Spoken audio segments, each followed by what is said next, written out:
અમદાવાદના દાણી લીમડામાં આગની ઘટના સામે આવી છે। ભારે જહેમત બાદ આગ પર કાબુ મેળવાયો। ચંડોળા તળાવ પાસે ભીષણ આગ લાગી હતી। જૂની ફેક્ટરીમાં ભીષણ આગ લાગી હતી। ફાયરની 12 થી વધારે ગાડીઓ ઘટના સ્થળ પર પહોંચી। પૂજન નામના ગોડાઉનમાં આગ લાગી હતી।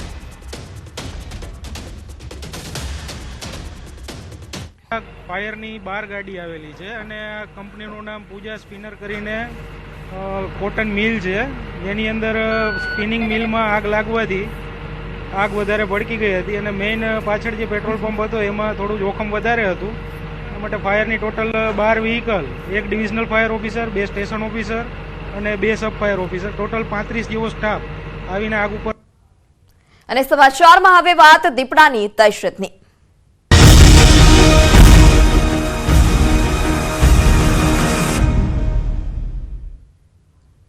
રાજકોટમાં દીપડાની દહેશત હજુ પણ યથાવત છે। પ્રદ્યુમન પાર્ક ઝૂ આસપાસ દીપડો દેખાયાની ચર્ચા છે। ગઈકાલે રાત્રે ઝૂ આસપાસ જંગલ વિસ્તારમાં દીપડો દેખાયાની ચર્ચા છે। હાલમાં ઝૂમાં 2 પાંજરા મૂકવામાં આવ્યા। ગઈકાલે કાલાવડ રોડ પર દીપડો દેખાયો હતો। નોંધનીય છે કે રાજકોટના અલગ અલગ વિસ્તારમાં છેલ્લા કેટલાક દિવસોથી દીપડો દેખાઈ રહ્યો છે, પરંતુ તે હજુ પણ નથી પકડાયો, જેથી લોકોમાં હાલ અત્યારે ભયનો માહોલ છે।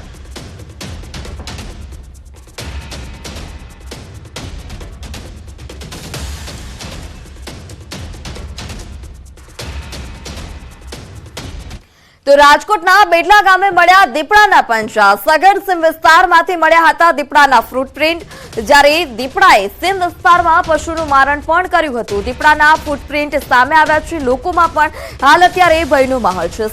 સીમ વિસ્તારમાં દીપડાના ફૂટપ્રિન્ટ દેખાયા હતા।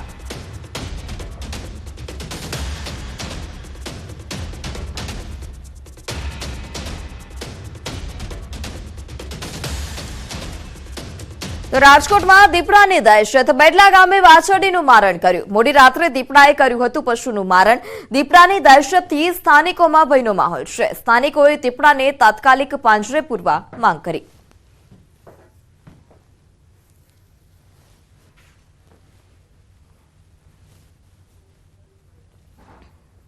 તો આ તરફ રાજકોટના ધોરાજીમાં પણ દીપડાની દહેશત જોવા મળી। જામકંડોળા રોડ પર મોડી રાત્રે દીપડો દેખાયા બાદ ફોરેસ્ટ વિભાગ સતર્ક થયું છે। દીપડાને પાંજરે પૂરવા વન વિભાગે પાંજરું ગોઠવ્યું। છેલ્લા કેટલાક દિવસથી દીપડાને કારણે સ્થાનિકોમાં ભયનો માહોલ છે।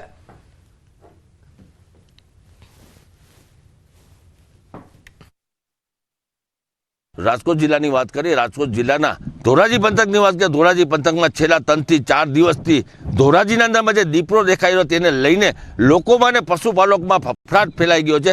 સીધા જ આપણે દ્રશ્ય બતાવીશ કે અત્યારે જે એમપીએલ સ્કૂલ છે ધોરાજીના બાજુમાં અહીંયા પાંજરું મૂકવામાં આવ્યું છે। જે પાંજરું છે 3 થી 4 દિવસથી જે દીપડો દેખાઈ રહ્યો છે તેને લઈને ફોરેસ્ટ અધિકારીઓ અત્યારે સીસી ફૂટેજ તપાસી રહ્યા છે અને તેના મુવમેન્ટ તપાસી રહ્યા છે। હાલ તો કોઈ મુવમેન્ટ નથી બધા, પણ પાંજરું ખાલી મૂકવામાં આવ્યું છે તે પશુપાલકમાં અત્યારે ફફડાટ ફેલાઈ ગયો છે। જે 3 થી 4 થી થોડા દિવસ પહેલા જે તંત્ર દીપડાઓના મોત થયા હતા તેને લઈને લોકોમાં એક સવાલ ઉઠી રહ્યા છે। આપણી સાથે ફોરેસ્ટ ખાતાના અધિકારીઓ છે જે અહીંયા મૂકવામાં આવ્યા છે, તેની જોડે આપણે વાત કરશું કે શું કહેશો, કેવો ડર લાગી રહ્યો છે અને કેટલા દિવસથી દેખાઈ રહ્યો છે?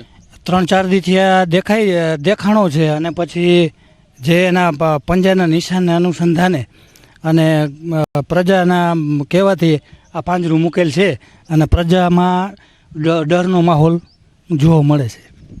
અત્યારે એવું કહી રહ્યા છે કે પ્રજાના અંદરમાં ડરનો માહોલ જોવા મળી રહ્યો છે। હાલ તો તે પાંજરું જે મુવમેન્ટ છે તે મુવમેન્ટ જોવા અધિકારીઓને મળ્યા છે, તેને લઈને અત્યારે પાંજરું મૂકવામાં આવ્યો છે અને પશુપાલકના અંદરમાં અત્યારે ફફડાટ ફેલાઈ ગયો છે। મુનાફ બગાડી, વિઝન ગુજરાતી, ધોરાજી। રાજકોટના ગોંડલના વસાવડ ગામે દીપડાએ પશુનું મારણ કર્યું। જ્યારે પશુનું મારણ કરતા જ ગામ લોકોમાં ભય ફેલાયો છે। લખેલાવાડી વિસ્તારમાં રાત્રિના સમયે દીપડો આવી ચડ્યો હતો। વાડીમાં શિકાર કર્યો હતો। આ ઉપરાંત કેશવાડા રોડ પર વાસાવડી નદી કાંઠે પણ શિકાર કર્યો હોવાની માહિતી સામે આવી। બનાવની જાણ થતાં જ વન વિભાગની ટીમ તાત્કાલિક ઘટના સ્થળ પર પહોંચી હતી। દીપડાને પકડી લેવા કામગીરી શરૂ કરાઈ।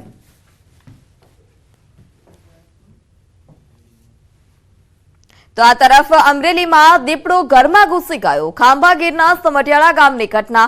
રહેણાંક મકાનમાં દીપડો ઘૂસતા અફરાતફરી મચી હતી। ઘરમાં પુરાઈ જતા દીપડાના ધમપછાડા જોવા મળ્યા। આરએફઓ સહિત વન વિભાગની ટીમ ઘટના સ્થળ પર પહોંચી હતી। વન વિભાગે દીપડાને પકડી લેતા ગામ લોકોએ હાશકારો અનુભવ્યો। ગિરનાર પર્વત વિસ્તારમાં પ્લાસ્ટિક પર પ્રતિબંધ પ્રદૂષણ મામલે થયેલી જાહેર હિતની અરજી પર હાઈકોર્ટમાં સુનાવણી પ્લાસ્ટિકના ઉપયોગ પર પ્રતિબંધની કલેક્ટરે કોર્ટને કરી હતી જાણ જ્યારે સુરક્ષા માટે હોમગાર્ડ જવાનોને મૂકવામાં આવ્યા હવેથી માટીના કપ અથવા તો સ્ટીલના ગ્લાસમાં મળશે પાણી દુકાનદાર પાણી માટે 1 થી 5 રૂપિયા વસૂલ કરી શકશે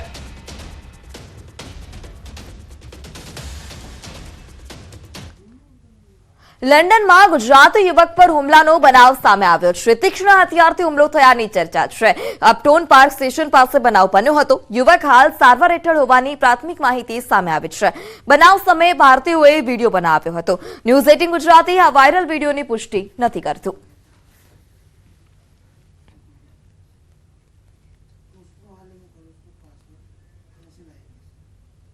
સુરતમાં તસ્કરોએ વૃદ્ધાને બંધક બનાવી લૂંટ કરી કીમ ગામે ગણેશનગરમાં બેંકના રિટાયર્ડ વૃદ્ધાને બંધક બનાવ્યા હતા ઘરના તાળા તોડી વૃદ્ધાને બંધક બનાવવામાં આવ્યા વૃદ્ધાનું મોઢું દબાવી રોકડ અને દાગીનાની લૂંટને અંજામ આપ્યો હતો ચોરી કર્યા બાદ તસ્કરો કાર લઈ ફરાર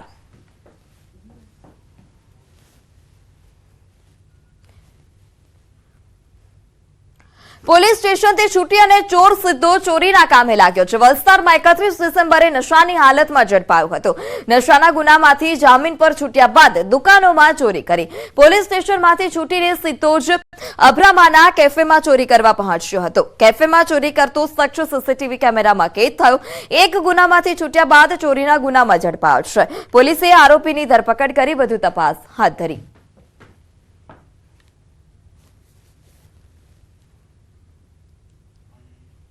તો સુરતમાં કોલેરાનો કહેર જોવા મળી રહ્યો છે વરાછા વિસ્તારની ઘટના વરાછા વિસ્તારના જગદીશનગર સોસાયટીમાં દૂષિત પાણી પીવાથી 30 કોલેરાના કેસ સામે આવ્યા છે ડ્રેનેજ લાઇનનું પાણી બોરિંગમાં ભળી જતા કોલેરા અંગે હાલ અત્યારે માહિતી સામે આવી રહી છે કોલેરાએ ફરી માથું ઉંચક્યું છે છેલ્લા 8 દિવસથી કોલેરાના દર્દીમાં વધારો નોંધાતા પાલિકા દ્વારા મોબાઈલ મેડિકલની ટીમ સોસાયટી ખાતે તૈનાત કરાઈ છે કોલેરાના કેસ વધી જતા સ્થાનિકોમાં હાલ અત્યારે રોષ જોવા મળી રહ્યો છે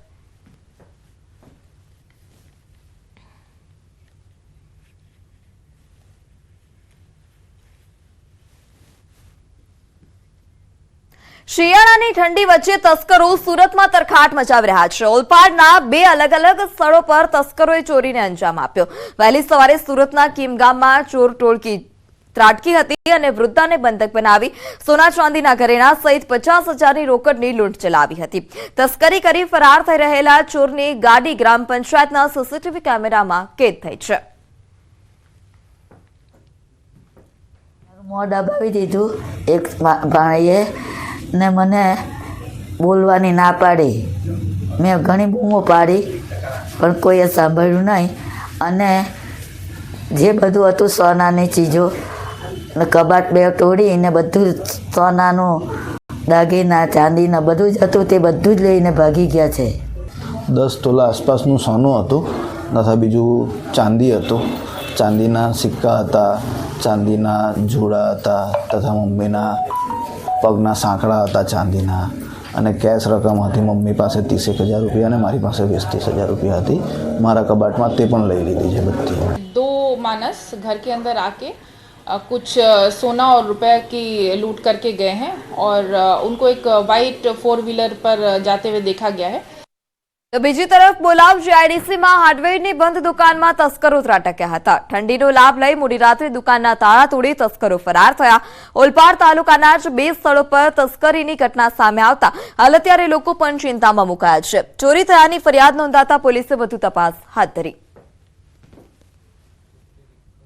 સાંતલપુર નેશનલ હાઈવે પર ડીઝલ ભરેલ ટેન્કરે પલટી મારી ટેન્કર ડીઝલ ભરેલું હતું અને પલટી મારતા જ લોકોએ ડીઝલની લૂંટ ચલાવી હાથમાં જે આવ્યું તે લઈ ટેન્કર પર પહોંચી અને ડીઝલની લૂંટ ચલાવી હતી સ્ટીયરિંગ પરનો કાબુ ગુમાવતા આ અકસ્માત સર્જાયો હતો રોઝુ ગામ નજીક આ ઘટના બની ટેન્કર ચાલકને સામાન્ય ઈજા પહોંચી